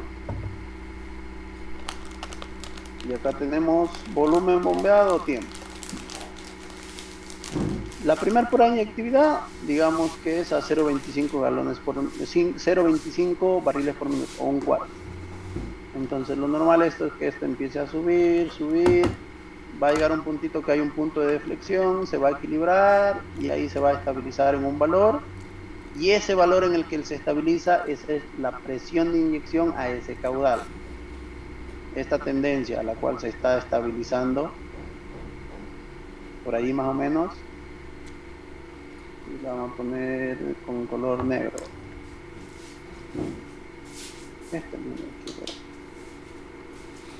Rojo. El valor, obviamente aquí está exagerado, pero el valor en el que se estabiliza es la presión de inyección a un caudal de un cuarto. Cuando ya se estabiliza la presión, lo que nosotros hacemos es desfogamos a 0 psi. Cuando ya tenemos el valor de la presión estabilizada, desfogamos a 0. Y esta es la prueba a un cuarto. Yo he empezado a bombear caudal a un cuarto de barril por minuto, he visto los valores de presión. En el lugar donde se estabiliza, más o menos ese valor es la presión de inyección a un cuarto.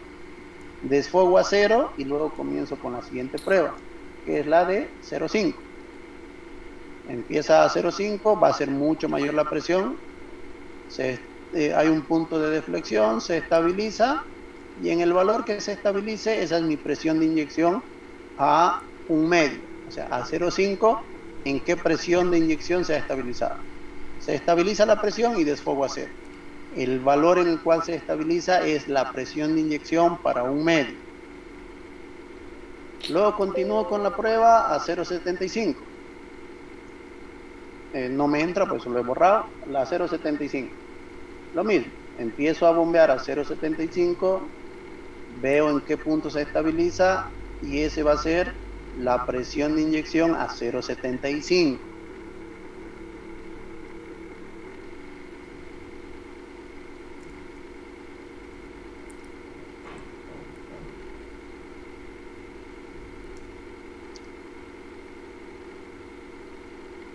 Acá voy a hacer una línea con rojos.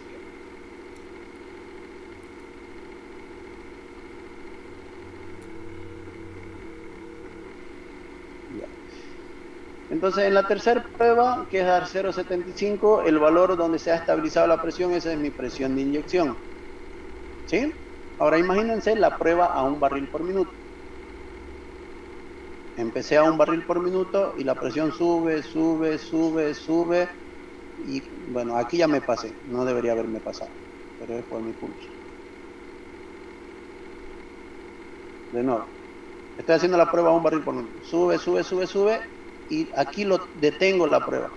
Desfogo la presión. Y ese valor en el que yo he detenido la prueba es 2050. Por eso me dice la última presión con tendencia a continuar subiendo. O sea que si yo seguía con la prueba, la presión seguía subiendo. ¿Por qué he parado la prueba a 1 barril por minuto? ¿Por qué no he terminado esa prueba? ¿Qué creen que es la línea roja de aquí arriba? Presión de fractura. No es la presión de fractura. Presión ¿Qué es este máxima. valor? Es la presión máxima de trabajo en superficie. Lo primero que han calculado es su presión máxima de trabajo en superficie, 2135. La prueba la han parado en 2050. ¿Por qué he parado? ¿Por qué no he continuado con esa prueba?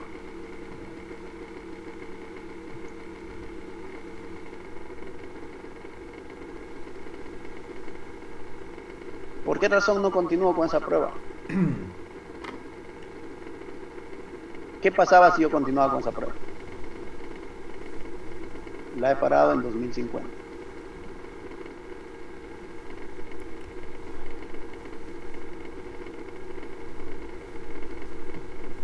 ¿Qué pasaba si yo continuaba con esa prueba? Se fracturaba. Se fracturaba la formación. Nuestra presión máxima era 2135, si no me equivoco.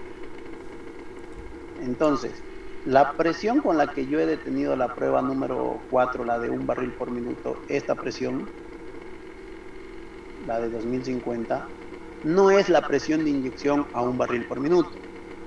Es la presión a la que yo he detenido la prueba, porque si yo continuaba con esa prueba, corría el riesgo de alcanzar mi presión máxima de trabajo y corría el riesgo de llegar a fracturar la formación. No quiero fracturar la formación. Entonces, ¿por qué razón no se utiliza los datos de la última prueba para calcular o estimar sacos de cemento? Por la sencilla razón de que 2050 no es la presión de inyección a 1 barril por minuto. 2050 es la presión a la que yo he detenido o he parado esa prueba de inyectividad y no podía continuar porque ya estaba cercano a mi presión máxima de trabajo. Si yo continuaba con esa prueba, podría llegar a fracturar la formación. Las otras pruebas sí son pruebas conclusas. 600 PSI es la presión de inyección a 1/4, 1050 es la presión de inyección a 1/2, 1550 es la presión de inyección a 0,75, pero 2050 no. 2050 es la presión a la cual yo he detenido la prueba, porque si continuaba podría llegar a fracturar la formación. Se entiende por qué razón, si en el enunciado les dicen la última presión con tendencia a seguir subiendo, esa presión no tienen que ocuparla para estimar sacos de cemento. ¿Se entiende?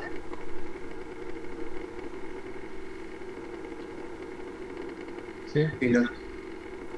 Listo. Entonces solo tenemos 3 pruebas buenas, la de 1/4, 1/2 y 3/4. Ahí sacamos un promedio. Suman los 3, lo dividen entre 3, porque son 3 pruebas conclusas. 38.9 más 44.4 más 45.2 y lo dividen entre 3. Creo que eso sale 42.8. Lo redondeamos siempre al inmediato superior, que va a ser 43 sacos. Teniendo los sacos promedio, calculamos el volumen de lechada. Por ejemplo, 43 era lo que se calculó con la prueba de inyectividad y esto debería ser dato. Sí, lechada dice 15.6, rendimiento 0.228. Entonces, después de estimar los sacos de cemento con esta fórmula, calculamos volumen de lechada, 0.228 barriles por saco por 43 sacos, eso nos da 9.8 barriles de lechada. ¿Qué operación vamos a realizar? Si sale mayor a 5, una cementación por saco mencionado. Si sale menor o igual a 5, hay que realizar un tapón balanceado presurizado. Con 9.8 el ejercicio va a ser una cementación forzada convencional. Preguntas, dudas hasta aquí, jóvenes.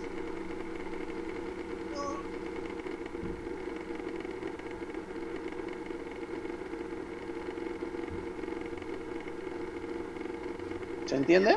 El cálculo de los sacos de cemento se lo hace considerando un decimal entonces. Es para que la el fórmula ingeniero sí, cuando el ingeniero lo hizo, él directamente creo que lo redondeó a entero. ¿Lo redondeó o ustedes le dictaban redondeado? Nos hizo participar así y directamente tomaba el número entero. Ya, pero él les pedía que redondeen o ustedes le dictaban el redondeado. No, nosotros le dictábamos redondeado hasta donde yo sé, pero era para confirmar las respuestas de sus diapositivas. Pero él la tenía en la diapositiva en número entero. Creo que sí. Ya, déjenme revisar eso, puede llegar a afectarles, pero por donde yo he visto, el cálculo se hacía con un decimal y el promedio era el que redondeábamos. Consulto con don Walter, si él ya redondea desde el comienzo, va a afectar en 1 o 2 sacos de cemento. Ya yo les digo que lo redondeen desde la prueba de inyectividad al inmediato superior, me imagino, no sé. Le consulto a don Walter y le respondo. Pero hasta donde yo sé, en la fórmula con un decimal y el promedio es el que redondeamos. ¿Está bien? Sí. Le pregunto hoy día, porque más tarde voy a tener una llamada con él, porque creo que Perfodón, no me acuerdo si ya tomó examen, pero creo que para eso quiere hablar conmigo, y ahí le consulto eso, sobre el tema de los sacos de cemento. Y también voy a revisar las diapositivas que les pase, y veo si en las diapositivas él ya lo está redondeando, para que también nosotros lo hagamos de esa manera. ¿Va a afectar? Sí, puede afectar en 1 o 2 sacos. ¿Está bien? Sí, vale. Ya.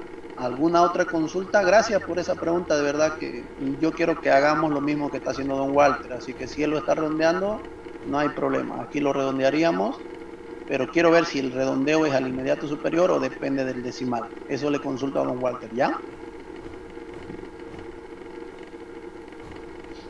¿Alguna otra consulta o duda, jóvenes, hasta aquí?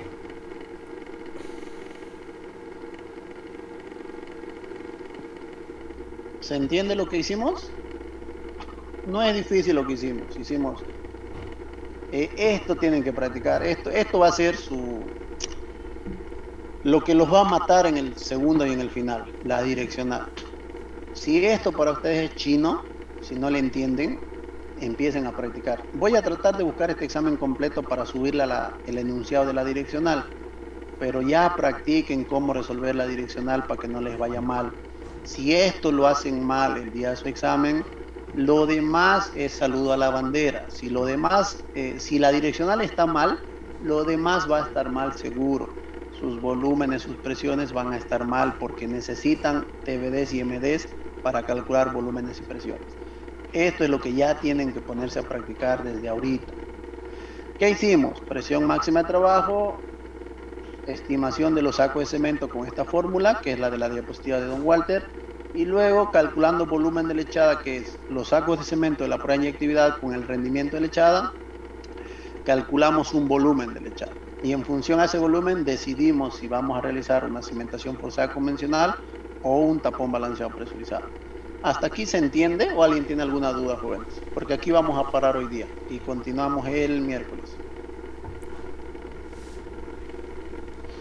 ¿Se entiende hasta aquí?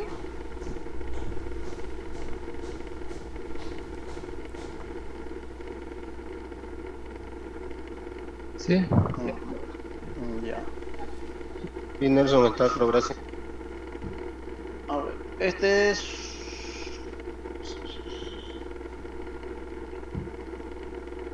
un tapón de cemento precios. Esta es una cementación forzada igual. Y por ejemplo, miren, este es otro criterio que también es válido. Cuando los caudales de inyección estén hasta 3 barriles por minuto y la presión de inyección sea entre 1000 y 2000, ¿qué cantidad de volumen utilizar?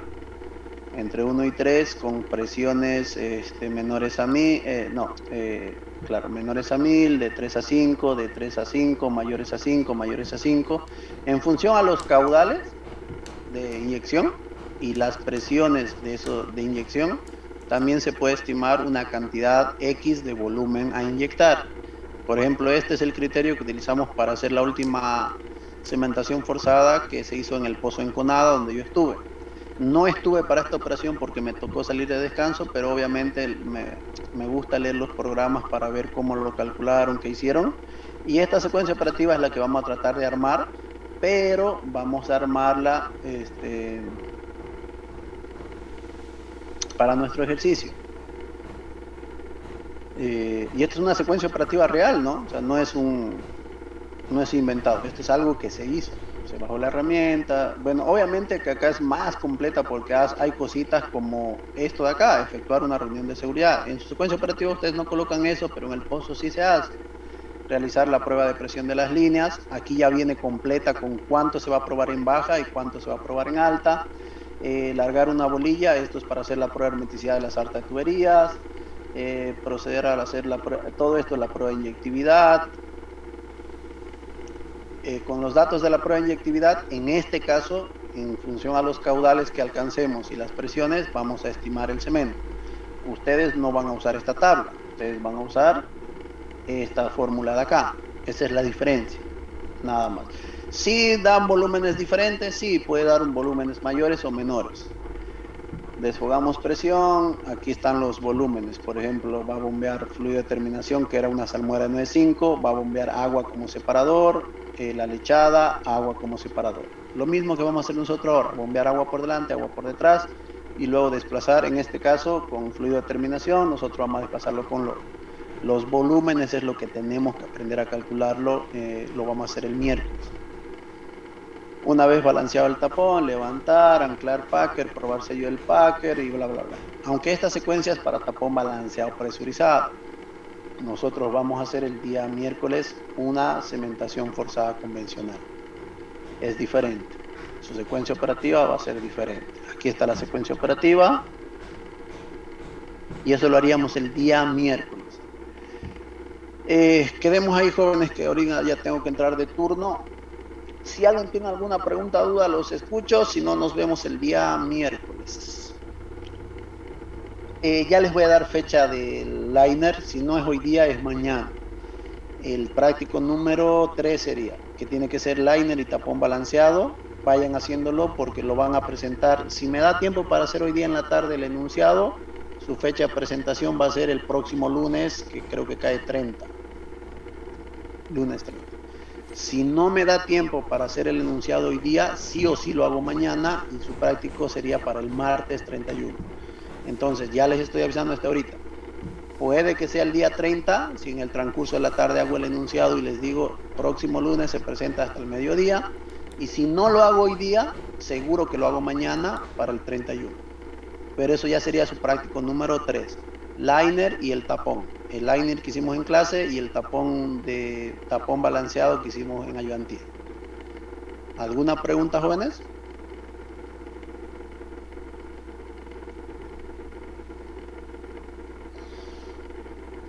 Si nadie tiene preguntas, nos vemos el día miércoles. ¿Está bien? Está bien, eso. Ya. Listo.